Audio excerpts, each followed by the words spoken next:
Now I know it's not a roughing the passer penalty as such because he's running, he's out of the pocket. He's correct to the extent that he identifies Wentz as a runner, not a passer in that situation. But you look at that play, it's late, it's helmet to helmet, it's spearing, and as Seth pointed out, it's clearly a full body weight on top of the guy that's already on the ground. I mean, that is a penalty four different ways and has enormous impact because it changes the entire course of the game. So they missed it, and I think his interpretation there doesn't begin to address it. So, yeah. Look, the league, I don't know how public it's going to be. I'm sure Clowney's going to get fined for this. I don't think he's going to get suspended. They're not going to suspend him during the playoffs.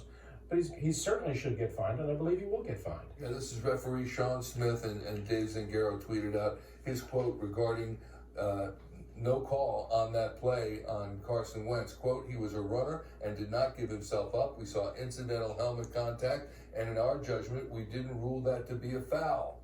Incidental helmet contact, not intentionally coming up and going helmet to helmet. Michael, stop it, okay? The NFL needs to get this right.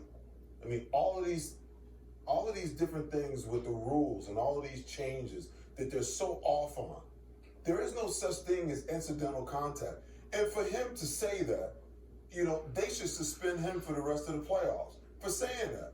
There's no such thing as incidental contact.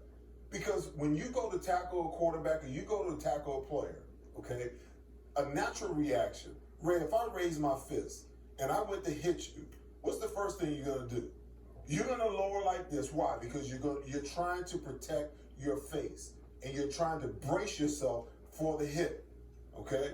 So in football, it's no different. If I'm coming towards you and I'm aiming at your chest and you know you're about to take a hit, the first thing that a player does is they get in a defensive position, they lower themselves. So now my target is off because you lowered. Now, is there a provision in the rules that takes into account that when that happens, that a player is, do they give the defensive player the benefit of the doubt? Absolutely not. Because if my helmet makes contact with your helmet, guess what? It's a 15-yard penalty, okay? And more than likely, you're going to get fined by it. So why in the world would an NFL referee in an NFC wildcard playoff game make a statement, okay, to cover his behind for a mistake that he made and say that? The NFL should reprimand him tomorrow for that because there is no such thing as incidental contact when you're talking about helmet to helmet. It hasn't been all year long. I've seen those calls being made all season long. And now tonight, there's an exception because he's a runner? Agree with you, but what bothers me most is that it's done, it's passed, and the Eagles are out of the playoffs. They're out of the Super Bowl tournament, as they say. Well, but Seth said made a point and just flew over my head. He said that, all right, if he'd have got a flag on that play, it would have governed how he played the rest of the game. Because he did that a lot, yeah. He would have slowed down a little bit to keep from getting another penalty. Because once you get two on sportsmanlike, you're kicked out of the game. And the probability of him doing it again would have slowed down a lot more. And he was running around jumping on people all over the place all night long. Now, listen, I get it. They needed for him to play that way, okay? But the whole point of refereeing these instances is A, player safety, okay?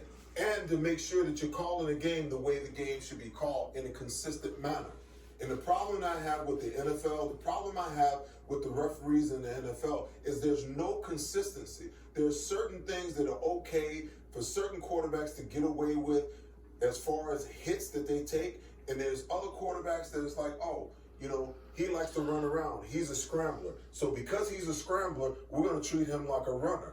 That's okay to treat him like a runner, but he's still a quarterback and he still should be afforded the same protections that a pocket passer should be afforded. Because you want to know something? The pocket passer in the NFL in the next 5 to 10 years is about to be gone, eliminated, okay? Because pass rush and defenses are so prevalent now in the NFL that if you don't have a quarterback that can move in the pocket, that can scramble, that can prolong plays, he's not going to be able to survive in the NFL. The day of Tom Brady, of the Tom Brady's, the day of the Peyton Mannings, they're just about over. So how are you going to govern the rules in the NFL? The NFL has to fix this. They've got to fix this. One final note on this, I know we gotta go. Clowney puts that same hit on Aaron Rodgers next week. Guess what? Flags are flying All everywhere. over the Right, place. yeah. It's nice that Carson Wentz paved the way for that. Should not have.